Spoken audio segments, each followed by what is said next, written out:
Alhamdulillah, kita panjatkan kesyukuran kepada Allah Subhanahu Wa Taala. Jadi sidang tetamu Allah yang dimuliakan pada hari ini, di Maya kita pada hari ini, dalam slot siri yang ke-6 ini, antara topik yang akan kita cover lah insya-Allah dalam masa sejam ni, iaitu antara kandungannya yang akan kita lihat, iaitu yang pertama sekali kita akan menyentuh dalam bab haji yang keempat, iaitu melontar di Jamratul Kubra. Ini yang dilaksanakan pada 10 Zulhijjah lah. Dan selepas itu kita akan menyentuh wajib haji yang kelima, iaitu bermabit ataupun bermalam di Mina. Ini selama mana nanti? Selama 3 hari kita nak bermalam di Mina tu insya-Allah. Kalau kita buat nafas awal mungkin kita 2 malam lah. Kalau kita buat nafas ni mungkin kita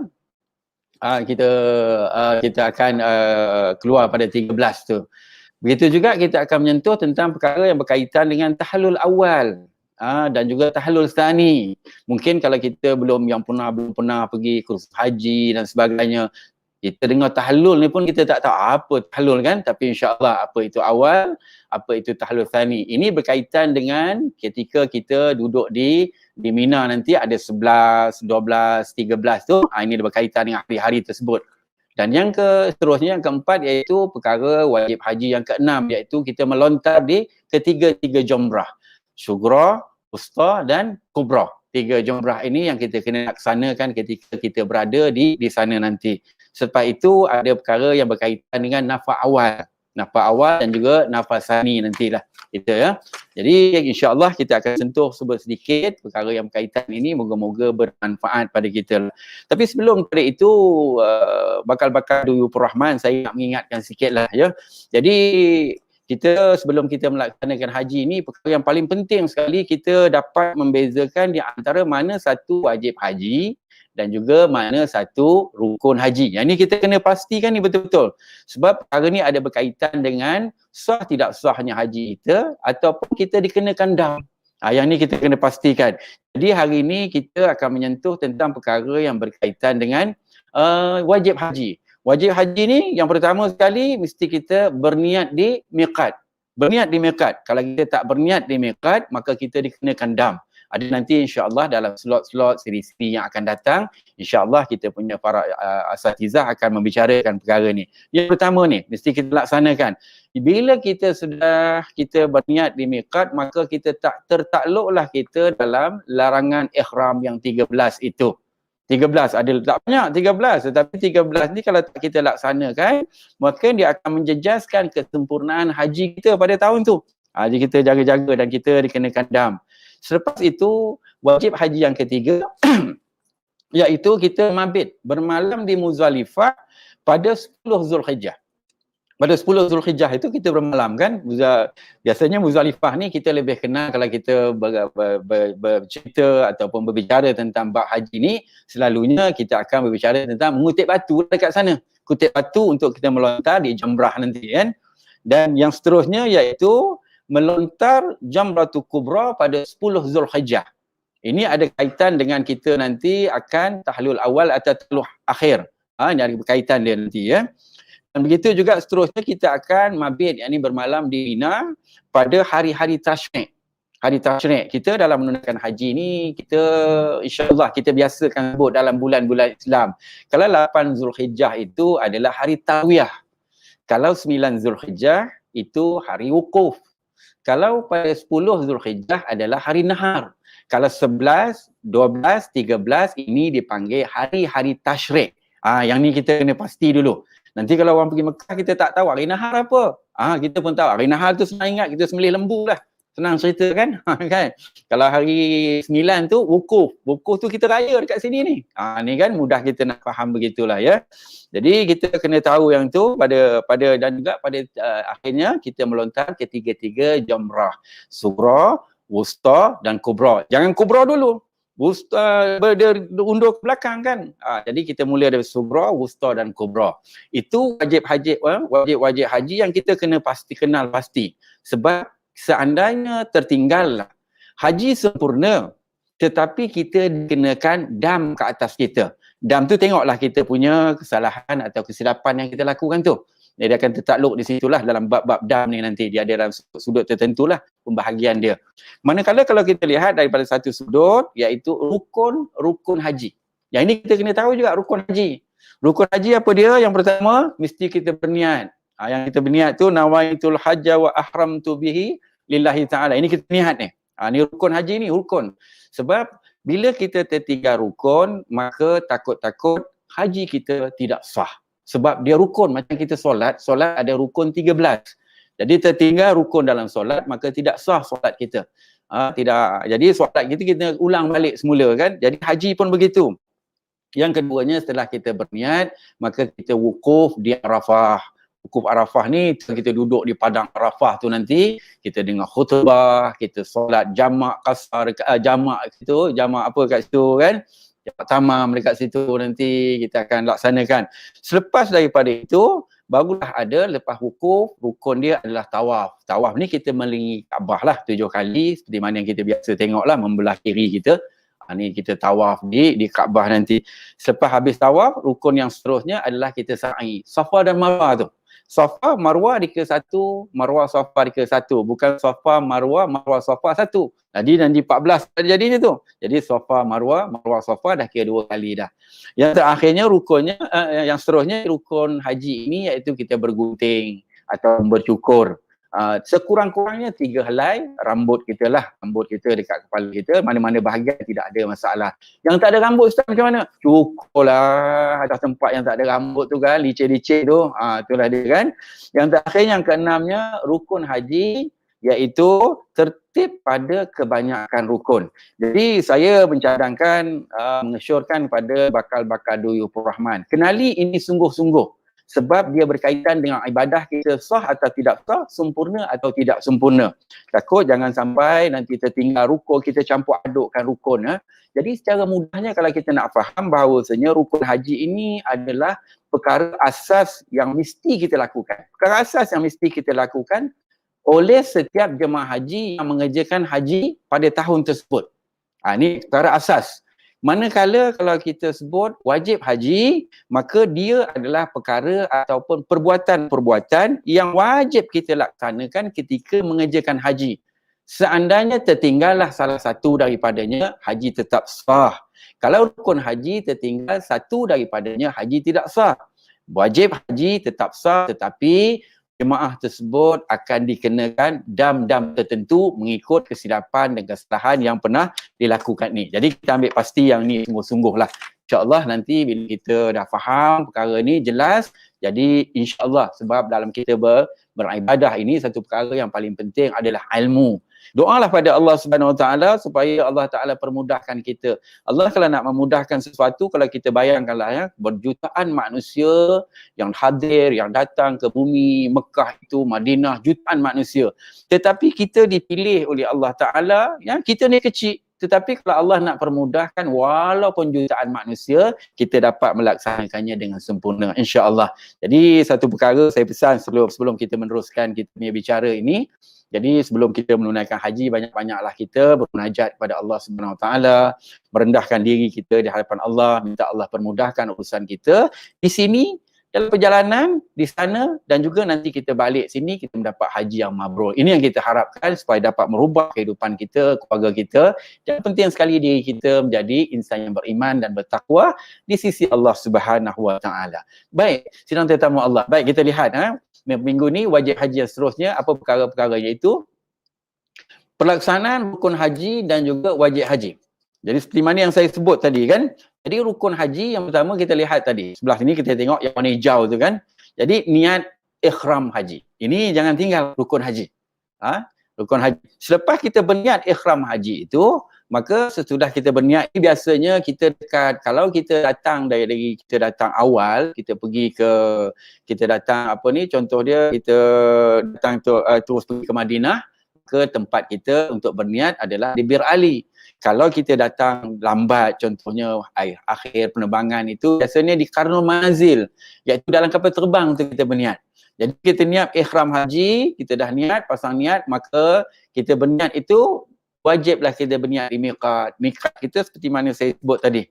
Kalau daripada Madinah, di Bir Ali ataupun Abi Ali ataupun Zulhulaifah, Kalau di dalam kapal terbang, kita di Karno Manazil. Ini daripada yang datang daripada Asia Tenggara, negara kita. Setelah kita niat miqat, maka tertakluklah kita dalam larangan ihram. Ada 13. 10 daripadanya boleh terlepas dengan kita tahallul awal. Ada lagi 3. Mengawinkan orang menjadi saksi dan sebagainya, bersama dengan isteri, itu kena tahallul tsani baru selesai. Kan? Setelah kita tertakluk dalam larangan ihram, masa itu kita dah pakai kain ihram dah tu. 2 helai je kain kita. 1 dekat bawah, 1 dekat atas. 2 je. Tak ada yang lain. Tak ada yang berjahit dan sebagainya. 2 sahaja. Jadi selepas itu, selepas larangan ihram itu, maka kita akan wukuf di Arafah. Wukuf di Arafah ni kalau kita lihatlah ya. Dia bermula, biasanya tabung haji akan mula 8 hari bulan, 8 bulan Zulhijjah ni, hari tarwiyah tu, lepas petang tu, maka dah mula nak bergerak dah tu, nak bergerak ke Arafah dah tu. Bas dah disediakan untuk kita bergerak ke sana. Untuk kita bergerak. Jadi pastikan masa kita nak naik bas tu, pastikan bas kita, nama kita ada di situ. Jangan naik bas lain, nanti tak ada sahabat kita yang lain tak dapat nak duduk pula nanti kan, sebab muatan tu sudah disediakan secukup je. Kalau 40 orang, 40 orang lah. Kalau 50 orang, 50 orang lah. Kalau masa zaman bukan PKP dululah kan, bukan zaman Covid. Tapi mungkin tahun ini mungkin berbeza sedikit lah bagaimana kerajaan Arab Saudi akan menguruskannya lah ya. Jadi kita wukuf di Arafah, setelah kita wukuf di Arafah itu, kita akan bila nak bergerak pada malam itu, lepas pada maghrib lebih macam tu, biasanya kita akan bergerak ke Muzdalifah untuk mabit di Muzdalifah di sana. Biasanya bila kita bergerak ke sana, kita mungkin solat maghrib pun kadang-kadang kita terlepas. Yang ni kita boleh buat jamak takhir nanti kita sampai di Muzdalifah. Dekat sana mabit. Dekat Muzdalifah ni kita kutip batu. Kutip batu untuk kita melontar nanti pada Kubra, kita melontar untuk Sugra dan Wusta dan sebagainya. Gitu. Kutip batu ni kalau kita kira, Jam Batu Kubra ada 7, yang lain-lain tu satu hari ada 7 batu, 21 kali dengan 3 jadi 63 biji batu, sekurang-kurangnya 70 biji batu masa kita berada mabit di Muzdalifah tersebut. Jadi kita kutip lah, ramai masa itu. Kita pun tak sempat nak tidur masa itu kan. Walaupun kita letih, semangat kita nak melaksanakan ibadah haji tu ketika kita mabit di Muzdalifah tersebut. Itu selepas itu, setelah kita mabit Muzdalifah itu, maka pagi-pagi nanti ada disediakan kenderaan untuk kita. Dalam letih-letih pagi-pagi naik bas, maka kita akan pergi untuk melontar Jamratul Kubra. Ini dah masuk kawasan Mina, kita nak pergi ke sana dah tu. Pada pagi itu 10 Zulhijjah. Kita di situ melontar Jamratul Kubra pada 10 Zulhijjah ini. Jadi di situ bila kita melontar Jamratul Kubra ini, di situ juga biasanya lepas kita lontar itu kita akan bergunting ataupun bercukur. Ada ustaz, ada orang dia tak nak bergunting, dia nak cabut. Macam mana ustaz? Cabut, tapi sekurang-kurangnya 3 helai. Tak nak cabut, bakar pun tak apa, tapi sekurang-kurangnya 3 helai. Ni kan, tapi orang tak buat lah macam tu kan. Tapi biasa kita gunting kan, lepas tu isteri kita gunting kan untuk dia pula kan, boleh. Ada juga orang kata nak gunting ni siapa yang kena gunting dulu, diri sendiri ke ataupun orang lain, boleh belaka, tidak masalah. Tapi lebih afdal kita gunting kita dulu baru kita gunting untuk orang lain. Jadi bila setelah kita bergunting itu, ada kalau kita tengok di tepi itu ada merah, tanda merah situ. Dia tulis situ, dekat situ tahallul awal. Maka ketika itu bila kita bergunting, maka terlepaslah kita daripada 13 larangan ihram itu, 10 daripadanya telah terlepas. 10 daripadanya telah terlepas kan. Maka kita dah boleh pakai baju biasa dah tu. 10 terlepas. Tapi ada 3 lagi tak boleh. Yang berat ni yang 3 ni kan, bersama dengan isteri kita tak boleh kan. Kita mengahwin, dia orang tak boleh ya. Setelah itu yang ketujuh tadi tahallul awal. Selepas pada itu kita tengok nombor 8 tu. Nombor 8, lepas tu kita balik di Mina. Kita pergi di Mina situ, ada selepas masa kita menggunting tu 10 Zulhijjah. Kita balik ke Mina pada 11, 12 dan 13 itu, maka ketika itu kita bermabit di Mina. Bermabit di Mina. Kerja kita di situ ketika itu adalah kita melontar jamrah pada ketika itu. Ada 3 hari itu kita melontar di situ. Ada juga sebahagian daripada jemaah kita walaupun bermalam itu 11, 12, 13, tetapi dia rasa dalam 12 tu dia nak keluar dah. Mana kalau dia nak keluar, itu dia panggil nafas awal. Nafas awal kat sisi merah tu kan, ada tanda tu. Nafas awal ni dia mesti sempurnakan kerja-kerja melontar, sempurna bermalam di situ pada 2 malam itu. Jadi petang sebelum matahari terbit, sebelum matahari terbenam, maka dia bergerak berniat keluar daripada Mina terus balik ke Mekah. Maka dia dah nafas awal lah tu. Tapi kalau lepas pada waktu itu dah malam, dah lepas maghrib, isyak dan sebagainya, maka masuk yang ke-13, maka dia terus duduk di situ. Habis 13 nanti baru dia keluar daripada situ, itu dipanggil nafasani. Nafasani kan, dia tak keluar awal daripada situ. Ini dia, ya, proses dia. Jadi melontar. Dan juga kerja kita ketika berada di Mina ini adalah melontar pada 3 jamrah itu. Lontaran itu adalah cara mesti sempurna kita laksanakan. Jangan tak cukup 7. Ada 3, nanti kita dikenakan dam sebab dia termasuk dalam kategori wajib-wajib haji. Itu nombor 9 dia. Kemudian selepas daripada itu dah 3 hari ataupun 2 hari kita berada di Mina itu, maka kita akan pergi ke Mekah. Balik ke Mekah itu, maka kita terus tawaf di sana. Tawaf di Kaabah sebanyak 7 pusingan. Kalau ini bila kita dah tawaf, tadi kita dah tahallul awal, bila selepas kita tawaf dan kita selesaikan sa'i dan kita pun telah bergunting tadi, maka selesailah tahallul tsani kita. Makna kata bebaslah kita segala-galanya, tak ada ikatan lagi, menjadilah kita macam orang biasa lagi.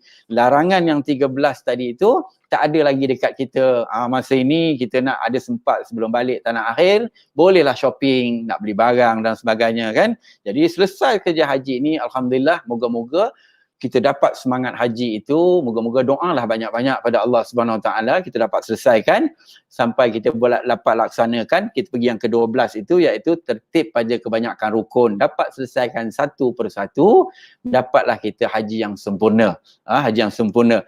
Haji yang sempurna ini berkait rapat satu perkara yang saya nak pesan pada diri saya jugalah, pada bakal-bakal Duyufur Rahman yang mana ada niat nak pergi haji, bermulalah kita daripada tanah air kita. Simpan niat baik-baik, laksanakan betul-betul, kita banyak berdoa pada Allah Ta'ala supaya nanti perjalanan kita, perjalanan yang benar-benar musafir yang mulia di sisi Allah, dan di sana kita dipelihara oleh Allah Ta'ala di Mekah, di Madinah nanti, dan perjalanan balik kita. Dan baliknya kita itu, kalau contoh mudah lah kan, saya nak bagi contoh, kalau dulu kita ni jarang nak datang rumah Allah Ta'ala, nak menunaikan solat berjemaah. Jadi yang belum bermula, kita mula dari sekarang. Walaupun PKP ni tak boleh lah, tapi kita berjemaah dekat rumah. Kita galak diri kita, dan balik nanti kita nak tengok kesan dia, ada tak kita boleh buat. Sebab biasanya kalau kita duduk di Mekah, kita akan turun setiap waktu. Walaupun jauh berjalan berkilometer, tapi kita boleh datang. Jadi kita ambil semangat tu, kita juga boleh nanti, bila kita dah balik ke tanah air kita, kita boleh laksanakan insya-Allah kan. Baik, ini carta aliran mengerjakan haji.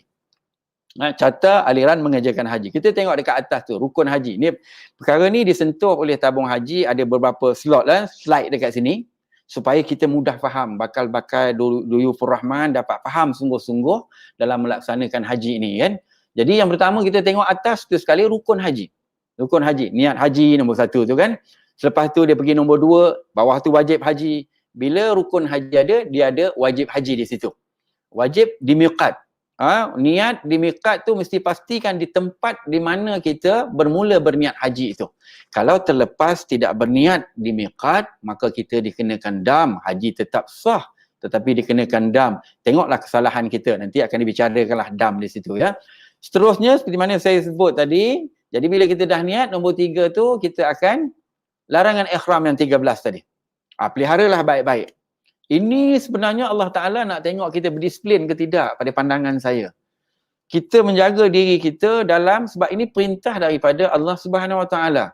Bukan perintah daripada kerajaan Arab Saudi ataupun kerajaan kita ataupun tabung haji, tak. Kan? Tetapi ini adalah perintah daripada Allah Subhanahu Wa Ta'ala seperti mana yang ditunjukkan oleh Nabi SAW kepada kita. Bila larangan ihram dah jaga, seterusnya kita akan wukuf di Arafah. Ketika wukuf di Arafah ini, satu perkara saya pesan, lama kita duduk situ.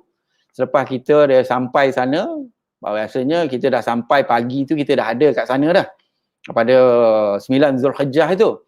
Jadi bila kita sampai sana tak ada buat apa, saya menggalakkan bakal-bakal Duyufur Rahman, banyakkanlah amalan-amalan berzikir, amalan-amalan membaca Quran.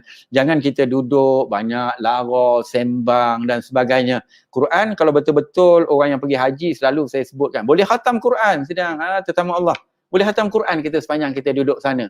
Sebab Quran bukan banyak, 604 muka surat. Kalau kita pergi haji, ada 3, katakan kita ambil, kita buat 30 hari lah, 30 hari. Satu hari kita baca 1 juzuk. Satu waktu kita baca lebih kurang 1 juzuk 20 muka surat. Satu waktu kita ambil 4 muka surat. Maka daripada subuh 4 muka surat, mana-mana sahabat kita, bakal-bakal Duyufur Rahman yang mahir baca Quran ni, sekejap je 4 muka surat. Jadi satu hari kita baca 1 juzuk, 30 hari kita khatam Quran. Masya Allah. Kadang-kadang kita tak pernah terfikir, Allahu Rabbi kan, duduk Malaysia kita tak boleh khatam Quran, tetapi duduk di bumi Allah dengan izin Allah Ta'ala dapat khatam Quran. Ini kalau kita baca 1 juzuk, tak ada masalah, insya-Allah boleh berlaku kan. Jadi kalau sementara kita menunggu zuhur untuk masuk tu, mendengar khutbah itu, khutbah, lepas itu kita banyakkan buat amalan-amalan sunat, kita berzikir, baca Quran dan atau apa-apa jugalah yang banyak membesarkan Allah Subhanahu Wa Taala, selawat kepada Rasulullah dan sebagainya. Sebab kalau kita selawat pada Rasulullah, maka Allah akan berselawat kepada kita 10 kali. Ini kelebihan dia yang diberi kepada kita. Allah memberi kepada kita kebaikan yang sangat banyak pada ketika itu. Selepas pada itu, selepas masuk zuhur, kita pun solat zuhur, asar secara tamam, dijamakkan pada ketika itu, maka sampai petang. Sampai petang itu, maghrib lebih kurang, selepas itu, banyak itu masa lapang kita di situ. Selepas kita dah makan, dah apa semua, juga kita banyak buatkan amalan-amalan sunat untuk kebaikan diri kita. Supaya menyuntik hati kita menjadi hati yang murni. Sebab satu perkara lah, saya pun pesan pada diri saya, kita kadang-kadang ni susah nak buat ibadah bila mana hati kita banyak bintik-bintik hitam kadang-kadang. Na'udzubillah, banyak kesilapan kita zaman kita muda-muda, selepas kita balik dulu kan, kita banyak lalai melupakan Allah Subhanahu Wa Taala. Inilah saat ketikanya untuk kita benar-benar untuk kita mendekatkan diri kepada Allah Ta'ala. Jadi selepas itu kita akan bergerak, dia bawa kita untuk mabit di Muzdalifah. Berpusu-pusulah manusia akan pergi ke Muzdalifah, itu satu padang yang besar di kawasan situ. Sampai kita di sana, malam tu biasanya kita dah lepas solat isyak tu, dalam waktu isyak tu, maghrib isyak kita jamakkan dekat situ, jamak takhir. Jadi lepas itu juga kita banyakkan aktiviti amalan-amalan sunat kita lakukan di sana. Kalau kita suami isteri, jadi mudah kita baca doa, isteri kita aminkan. Kita mengaji Quran, isteri kita semak. Isteri kita baca Quran, kita semak. Jadi dapat mempertulkan bacaan kita, sambil-sambil kita berzikir dan sebagainya. Inilah ketika mana kalau yang pergi suami isteri lah. Kalau yang tak ada isteri itu mungkin seorang lah, ada sahabat yang baik dan sebagainya. Kalau perempuan pula muslimah yang tak ada suami, maka mungkin dia mendapat perempuan yang thiqah di sana. Jadi boleh sama-sama untuk sama-sama berzikir dan sebagainya. Jadi laksanakan sebanyak mungkin dekat sana lah. Jadi pada waktu itu, kita tunggu sampai subuh ni. Subuh pada ketika itu. Sebab lepas solat subuh nanti, pada pagi 10 Zulhijjah itu, maka kita akan dibawa untuk pergi ke Jamrah. Jamratul Kubra, nak pergi jalan ke Mina sana dah kita. Di sana nanti kita akan melontar Jamratul Kubra. Bila kita lontar, kita dalam ikhram lagi ni. Bila kita dah lontar Jamratul Kubra pagi itu, maka kita pun bersyukur. Di sinilah kita akan terlepas tahallul awal. Tahallul awal pada yang nombor 6 tu kan. Tahallul awal kita di situ. Berulang seperti mana yang saya sebut awal tadi. Jadi perkara ni tabung haji ulang balik semula supaya kita faham sungguh-sungguh. Selepas kita tahallul awal itu, kita bergunting tadi, selesai. Maka kita tengok apa yang kita lakukan selepas itu. Seterusnya, kita pergi dah bergunting tu, kita tengok lepas bergunting, kita pun pergi nombor 8, pergi mabit di Mina. Mabit di Mina selama 3 malam, 11, 12 dan 13 kita di sana. Kita laksanakan. 11, 12 dan 13 kita di sana. Bermalam mesti sempurna. Sekurang-kurangnya separuh malam. Sekurang-kurangnya separuh malam. Kalau malam itu ada 12 jam, maka mana kata 6 jam ke atas. Sempurnakan kita di sana. Walaupun ada pendapat-pendapat yang mengatakan boleh, tapi itu dalam keadaan uzur, darurat dan sebagainya. Tapi kita nak mendapat haji yang sempurna ini, kalau boleh kita 7 jam ke atas pun tak apa. Kan? Dan lebih baik lagi. Selepas kita malam itu, maka di situ, selepas kita melontar situ, kita pun masuk melontar pada 11, 12, 13 ini juga disebut kita kalau nak keluar awal, kita boleh buat nafas awal. Pada 12 Zulhijjah sebelum matahari terbenam itu kita berniat keluar daripada Mina terus balik ke Mekah. Balik ke Mekah. Kita ada setengah sahabat-sahabat kita dia jalan kaki daripada Mina pergi ke Mekah tu. Kalau saya dulu saya jalan kaki pergi dengan isteri saya. Jalan kaki, alhamdulillah pelan-pelan. Walaupun manusia ramai ketika itu, jalan kaki terus pergi ke Mekah kan. Jalan terus sana. Selepas pada itu 13. Kalau yang tak keluar, maka sambunglah 13 kan. Yang keluar tadi 12. Kita lontar 3 hari. Lepas tu kita tengok, bila lepas saja itu, nombor 10 tu. Sampai di Mekah, kita pun tawaf 7 pusingan. Kan? Bila kita tawaf, kita sa'i, maka terlepaslah kita tahallul sani. Kita sudah menjadi orang yang biasa semula, boleh pakai baju biasa dan sebagainya, boleh sama dengan isteri kita dan sebagainya ya. Ini satu perkara lah ya. Selepas itu yang ke-12-nya adalah rukunnya adalah tertib pada kebanyakan rukun. Makna kata setiap perbuatan itu selesai rukun dan syaratnya, lepas itu terus buat satu lagi sampailah akhirnya. Jadi selesailah kerja haji kita. Ni kalau kita boleh laksanakan, bakar-bakar duyub Rahman boleh laksanakan ini dengan sempurna, insya-Allah saya mendoakan moga-moga kita mendapat haji yang mabrur pada tahun tersebut dengan izin Allah Subhanahu Wa Taala. Baik, kita tengok lagi slide yang seterusnya. Ini pun lebih kurang nak menggambarkan kepada kita, cuma kita nak membezakan di sini. Cuba kita tengok yang pertama tu, niat ihram. Niat ihram ni termasuk dalam seperti mana kita sebut tadi rukun haji. Pastikan yang hijau tu rukun haji. Jangan kita tak dapat bezakan antara dua ni, rukun haji. Selepas pada itu niat miqat. Ini wajib haji. Tertinggal sah tetapi kena dam. Berbeza dengan rukun haji tertinggal, haji kita tidak sah. Yang ini kita kena pasti sungguh-sungguh. Walaupun wajib haji ni tertinggal, haji sah, tapi kalau dengan sengaja kita boleh jadi berdosa. Dosa tu yang kita tak nak tu. Sebab dosa yang ada tak habis lagi tuan-tuan. Masya Allah kan, dosa yang ada ni Allahu Rabbi kan. Tak tahulah Allah Ta'ala, moga-moga Allah ampunkanlah kita kan. Setiap saat dan detik ini, moga-moga kehadapan hidup kita ini Allah limpahkan rahmat dia kan. Bila ada rahmat Allah Ta'ala, segala yang kita baik, yang kita buat hari ini semuanya menjadi ibadah di sisi Allah Subhanahu Wa Ta'ala. Dan selepas tu tadi kita tengok, kita niat di miqat tu, nombor 3 tu, larangan ihram. Ni berulang saya cerita ni. Saya sebutkan ni. Dah termasuk 3 slide tadi, perkara yang sama kan. Tetapi dia semua perkara-perkara yang penting ini. Bila kita nak membezakan. Dan takluklah kita kepada 13 larangan ihram. Kemudian baru kita pergi nombor 4. Wukuf di Arafah kita di sana. Wukuf di Arafah adalah rukun. Larangan ihram adalah wajib-wajib haji. Lepas kita wukuf, kita ke Muzdalifah, balik semula menjadi wajib haji. Yang ke-6, melontar Jamratul Kubra, juga wajib haji kan. Tak melontar, kena dam kita. Yang ke-7, maka sepatu kita bercukur dan bergunting. Ini rukun haji. Mesti rukun. Dah selesai tu pergi rukun. Nombor 7 kita bergunting. Nombor 8, selepas itu kita mabit semula di Mina. 11, 12 dan 13 Zulhijjah itu. Kalau tak bermabit macam mana Ustaz? Kalau tak ada alasan, tak ada apa, uzur dan sebagainya. Jadi kalau tak bermabit kita kena dam lah. Kalau selepas daripada 13 tak boleh nak qada lah. Mabit ni tak boleh nak qada sebab 14, 15 dah tarikh yang lain. Hari yang lain. Jadi kita dikenakan dam pada ketika itu. Ni kelonggaran jugalah kan sebab boleh. Kalau tidak nanti balik Malaysia, sahabat kita panggil kita, Tuan Haji, rupanya Haji tak ada. Masya Allah kan. Ini contoh Ustaz. Jadi yang tu kita dikenakan haji tetap sah. Haji tetap sah kan. Sempurna haji kita. Jangan kata tak sempurna pula. Sebab dari gantikan dengan dah ini ialah kita menyembelih binatang ternakan ataupun kita berpuasa. Ini ganti dia. Lepas itu kita melontar pada ketiga-tiga jamrah itu. Pada 11, 12 dan 13 Zulhijjah, ini dipanggil hari-hari tasyrik ni, hari tasyrik.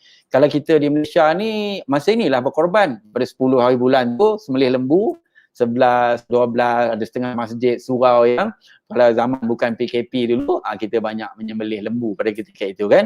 Lepas itu kita tawaf pergi Mekah, tawaf situ, tawaf ni tawaf rukun ni, tawaf ifadah. Tawaf rukun haji kita kena selesaikan dengan sempurna. Kena selesaikan. 3 yang pertama lah, lari-lari anak. 4 yang kemudian tu jalan biasa. 3 tu kita boleh aktibat, buka bau kita nampak kan. Bukan 3 saja, 7 semuanya.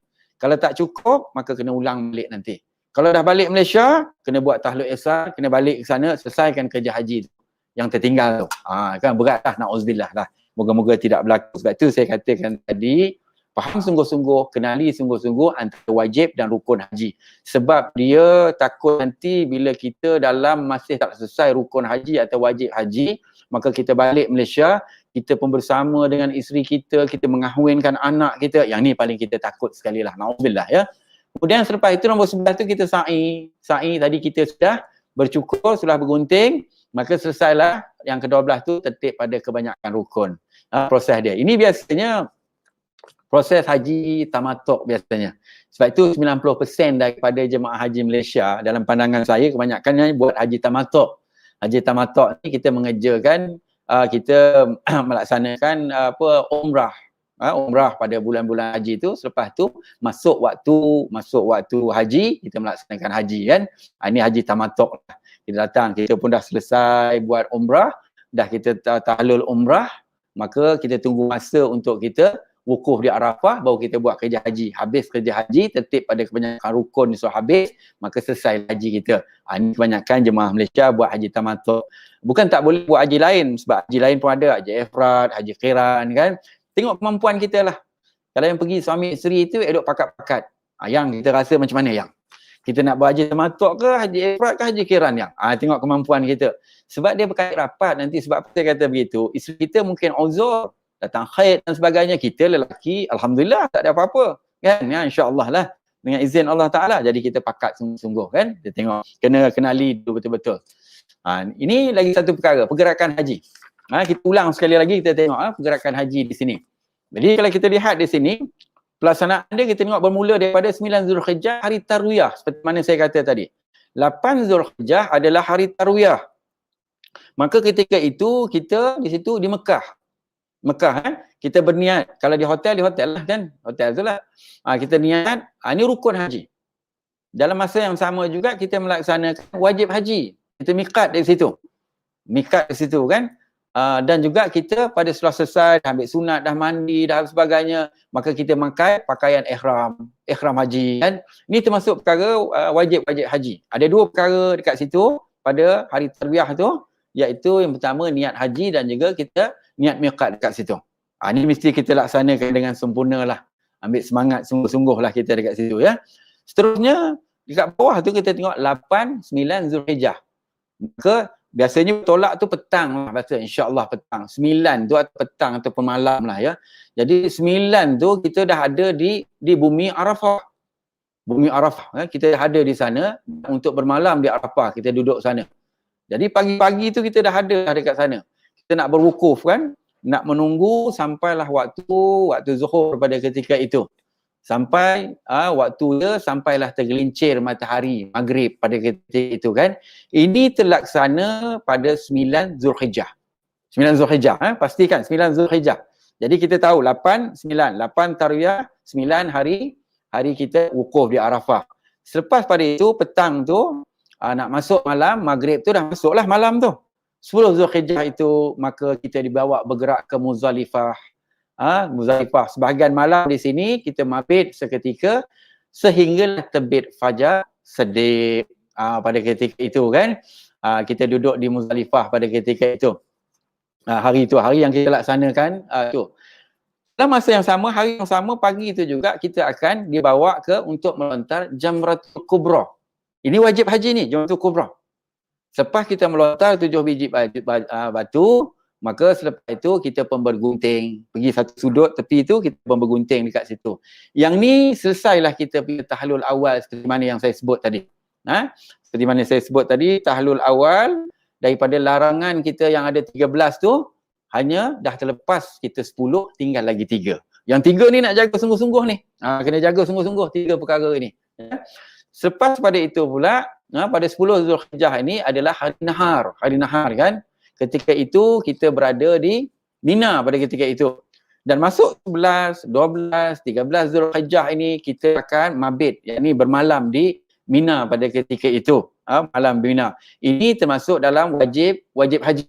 Perkara wajib haji. Dan kita melontar pada hari-hari tasyrik pada itu 11, 12 atau ada sebagainya sambung 13. Kalau tak buat nafas awal, dia buat nafas sani tadi, dia 12 dah keluar. Kalau nafas sani sampai dia 13 baru keluar. Jadi perbuatan itu laksana sampailah 13 hari bulan. 13 hari bulan ni kita nak jaga sungguh-sungguh ni kan. Jadi selepas itu selesai ni 8, 9, 10, 11, 12, 13 ini banyak perkara yang berkaitan dengan wajib haji yang kita kena jaga sungguh-sungguh lah masa itu ya. Jadi kalau kita tengok di sini, wajib haji yang keempat yang kita kena laksanakan pada 10 Zulhijjah. Apa dia? Iaitu kita melontar Jamratul Kubra pada 10 Zulhijjah yang dipanggil hari Nahar di Mina. Jadi waktu yang disediakan untuk kita melaksanakannya adalah selepas tengah malam 10 Zulhijjah hingga sebelum terbit matahari 13 Zulhijjah.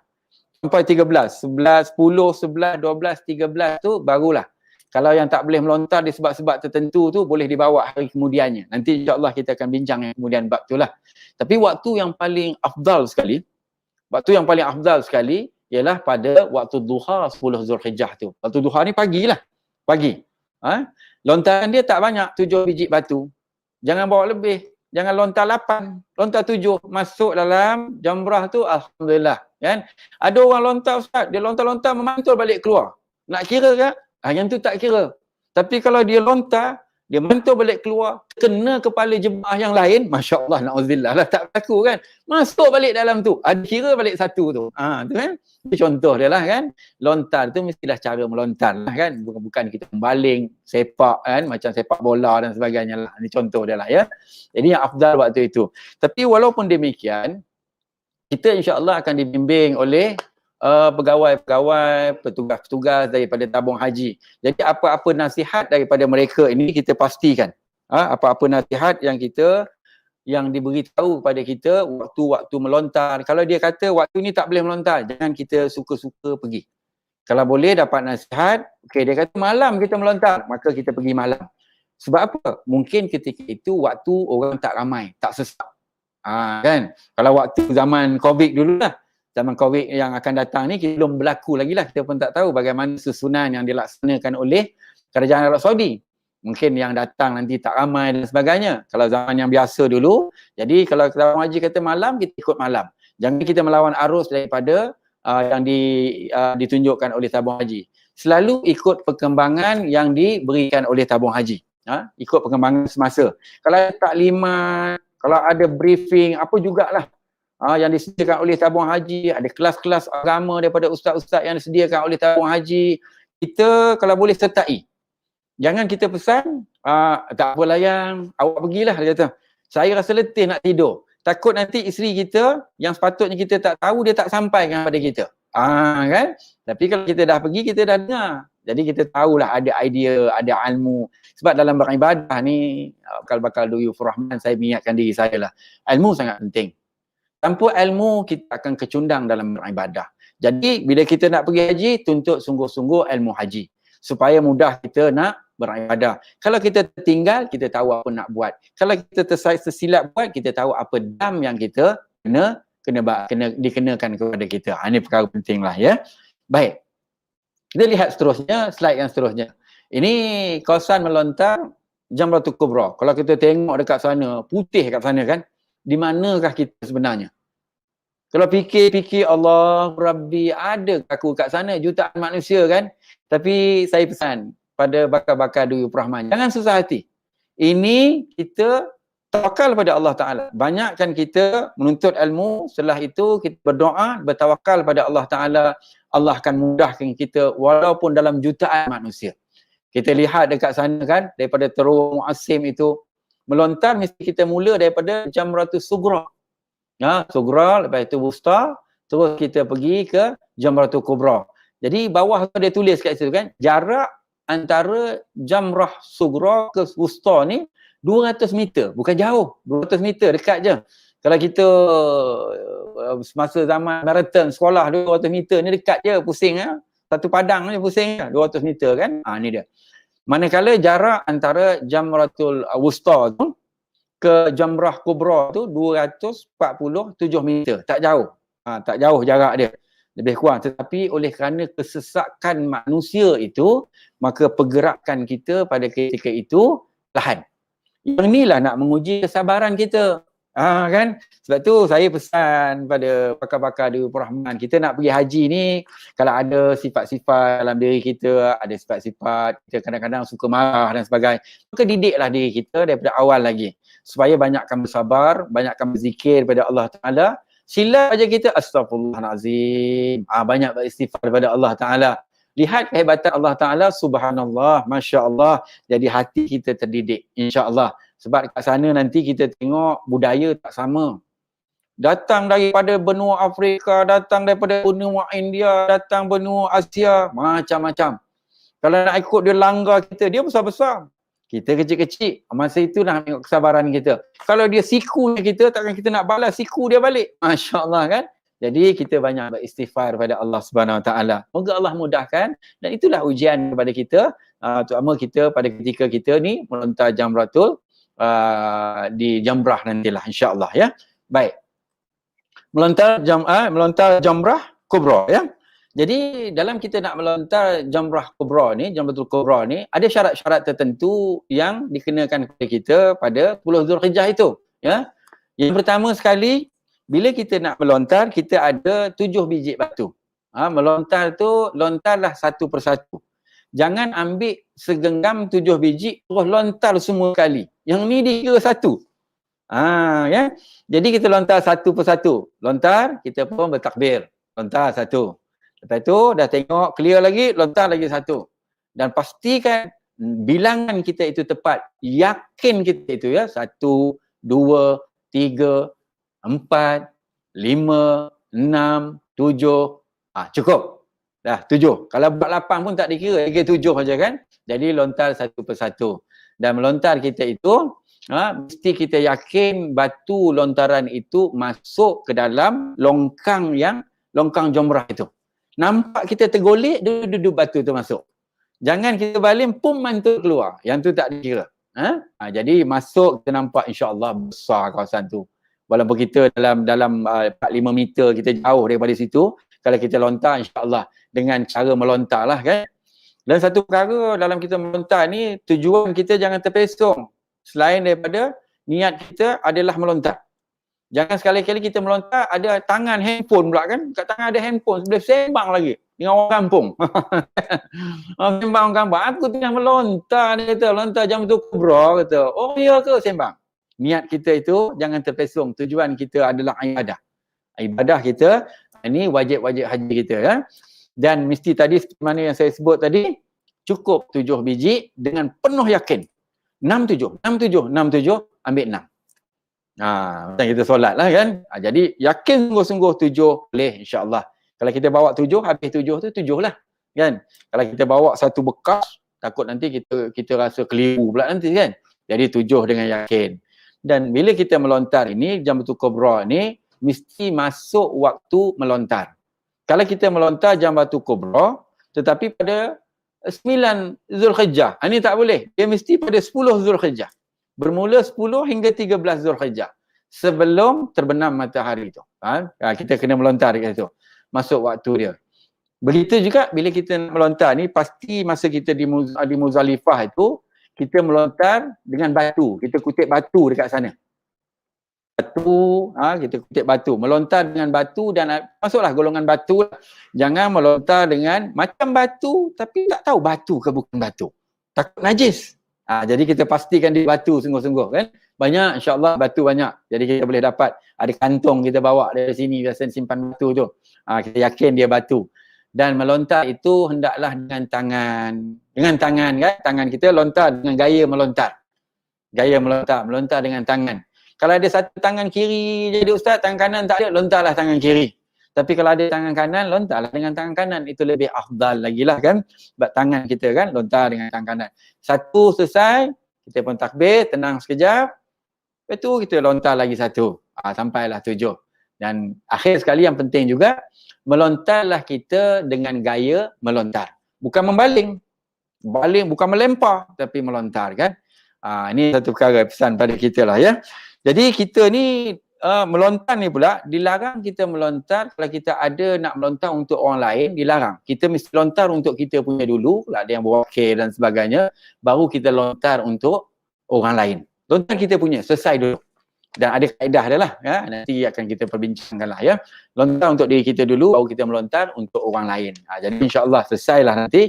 Ini ketika kita melontar Jamratul Kubra. Lepas kita melontar tu, Jamratul Kubra tu. Lepas pada itu, kita tengok slide yang seterusnya, iaitu tahallul, kan. Tahallul ni apa maksud dia, tuan-tuan? Tahallul ini iaitu kita melepaskan diri kita daripada larangan dalam masa kita larangan ihram, melepaskan diri kita. Tahallul ni. Nak melepaskan diri kita. Nak ihram, daripada kita pakai baju ihram tadi, tengok abang tu lah. Dia pun dah cukur, dah gunting, tinggal jambang dia je. Tapi dah pakai baju jubah dah masa tu. Kalau kita kakak-kakak kita, makcik-makcik kita tadi pakai baju putih, dah tukar baju biru dah tu. Kan dah tukar, makna kata dah lepas dah tu. Larangan ihram yang 10 tu. Ni tahallul tadi, ya. Baik, kita tengok situ. Tahallul haji, ya. Jadi tahallul haji ini, dia jenis-jenis tahallul haji ni terbahagi pada dua. Dua, ya. Kita kena pasti sungguh-sungguh. Yang pertamanya tahallul awal seperti mana yang saya sebut tadi. Kita bila tahallul awal ni bebas semua larangan ihram kecuali ada sangkut lagi tu. Daripada 13, 10 dah habis tapi ada lagi 3, iaitu yang pertama tu disebut situ muqaddimah jima'. Mana kata kita dengan isteri kita lah, ya. Dan juga berjima' dengan isteri kita bersama atau bersetubuh dengan isteri kita. Yang ni tak boleh lagi. Ataupun nikah kahwin yang berkaitan dengan itu, tak boleh juga kita. Yang tu tak boleh lagi sebab kita baru tahallul awal, kan. Sebab dalam larangan ihram ni kita ada berkaitan, kan, perkara yang berkaitan bila kita larangan ihram ni, bila kita dah tahallul sani tu baru bebas semua larangan ihram tu. Sebab kalau larangan ihram ni 13 ni dia ada berkaitan, yang pertama berkaitan dengan pakaian, yang keduanya berkaitan dengan wangi-wangian yang kita pakai, dia ada berkaitan dengan kecantikan kita, kan, cukur bulu kening, cabut dan sebagainya, kan. Ataupun ada yang berkaitan dengan alam sekitar dan juga ada yang berkaitan dengan hubungan kelamin. Ni kan, dia 5 bahagian besar dia. Dalam pada itu ada 13 perkara yang kita kena jaga. Jadi nak lepas 13 perkara itu tahallul sani lah baru selesai kita. Ini tahallul sani ni bila kita dah buat tahallul awal, belum lagi habis tahallul sani, maka kita kena jaga lagi 3 perkara yang ada lah, ya. Baik, kita lihat lagi satu slide yang ada ni. Ni 3 ibadah tahallul haji. Tahallul haji ni tahallul awal yang berkaitan dengan tahallul awal dan tahallul sani. Bila kita selepas kita melontar tadi tu, kita 10 Zulhijjah kita, maka bila kita dah melontar Jamratul Kubra, satu daripadanya, yang keduanya bergunting ataupun bercukur, yang ketiganya tawaf dan sa'i. Ni 3 perkara. Kalau kita buat 2 daripadanya, kita tahallul awal. Kalau kita selesaikan 3-3, maka kita terlepas tahallul sani. 3-3 sekali dah selesai.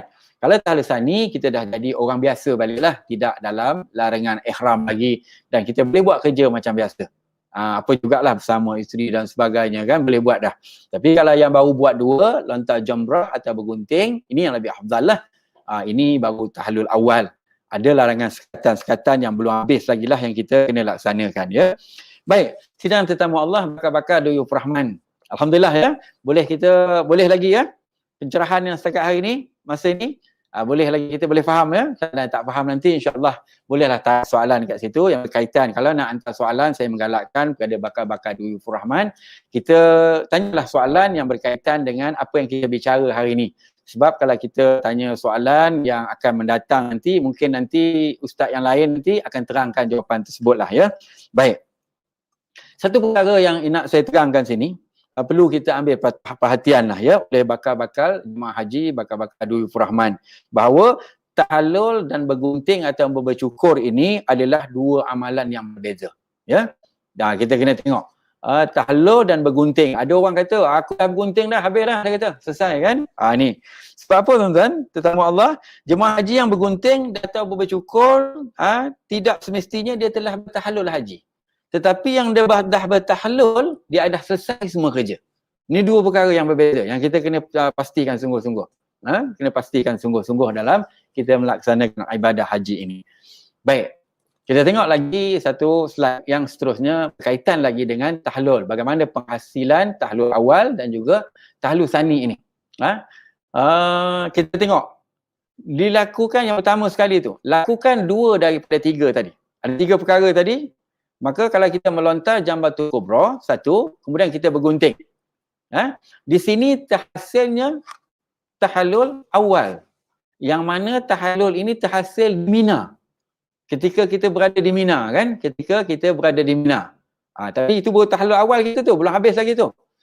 Ataupun kalau kita laksanakan, yang tadi tu kita masih tertakluk lagi dalam larangan ihram walaupun 10 dah terlepas kita tu. Ada lagi satu, boleh kita laksanakan juga, iaitu kita tawaf, kemudian kita sa'i, yang haji tamatuk lah haji tamatuk, kita sa'i dan kita bergunting ataupun bercukur. Maka di sini kita akan terlaksana perbuatan kita itu ketika kita berada di Mekah. Di Mekah yang tadi di Mina, ini di Mekah.